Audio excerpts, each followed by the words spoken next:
Saya sampai saat ini menyesal. Kenapa? Punya anak laki-laki satu-satunya. Si ibu ingin ikut campur memilihkan pacar buat anaknya. Anaknya suka sama perempuan yang dia pilih sesuai kesenangan, rasa sayangnya, cintanya. Dikenalkan sama ibunya, ibunya nggak setuju. Tolong hargailah pilihan anak. Kalau mereka bahagia, oh bubuk bebek bobot aneh-aneh, nggak jaminan bu. Kalau Allah berkehendak, setiap orang punya masa lalu, orang itu bisa lebih solehah. Apa yang terjadi? Adu argumen ibu dan anak. Karena ibunya punya anak cuma satu, semata wayang. Jadi merasa punya kuasa untuk mengatur hidup anaknya. Apa yang terjadi? Anaknya tidak mau mendebat ibunya. Dia pergi keluar naik motor. Berapa jam kemudian anaknya pulang, tinggal jenazah. Ibunya meraung-raung, ibunya bilang, saya terima takdir kalau memang umurnya sampai segitu, ajalnya sampai segitu. Tapi kenapa caranya harus berantem dulu dengan saya? Kenapa caranya harus saya mendebat pilihannya? Kalau ibunya oke, apa yang membuat ibu bahagia, ibu akan mensupport. Ceritanya akan beda lagi. Penyesalannya tidak panjang sampai sekian lama. Jadi buat para bunda, tolong perhatikan.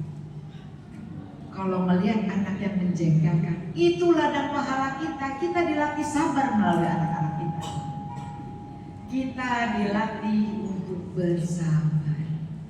Karena anak adalah ladang surga kita, ladang pahala kita, juga kadang jadi ladang pahala. Semoga sejak ketemu saya hari ini, bunda-bunda yang biasa senang mengomeli anak, merasa berjasa kalau sudah mampu mengomeli anak, berhenti, cari cara untuk mendidik dengan santun, cari cara bahasa yang santun supaya anaknya belajar. Anak itu tidak cuma belajar mendengar, tapi melihat perilaku ibunya memperlakukan dia. Karena itu akan dia teruskan ke generasi berikutnya. Bisa dibayangkan bahagianya saya mendengar anak-anak saya bilang, ibu tidak pernah marah. Tapi anak saya mampu membahagiakan saya. Karena apa? Saya menghormati keberadaan dia sebagai makhluk yang Allah titipkan. Belajarnya dari mana? Dikasih anak disabilitas. Makanya saya bilang, saya mungkin lebih beruntung dari para bunda. Punya guru. Saya dikasih guru kehidupan. Makanya kalau dibilang, bagaimana teori? Teori muncul karena ada peristiwa, ada pengalaman. Saya tidak punya ilmu, tidak tahu apa-apa, tapi hikmah yang Allah berikan dari tiap-tiap ujian membuat saya mampu menjaga perasaan anak. Sederhana saja. Kadang abinya menegur saya, anak jangan dimanjakan kayak gitu. Anak harus dikasih pembelajaran. Oh, saya punya cara, saya bilang. Saya tidak menegur anak dengan marah-marah, dengan muka jelek. Muka saya aja pas-pasan. Tambah marah, tambah buelek.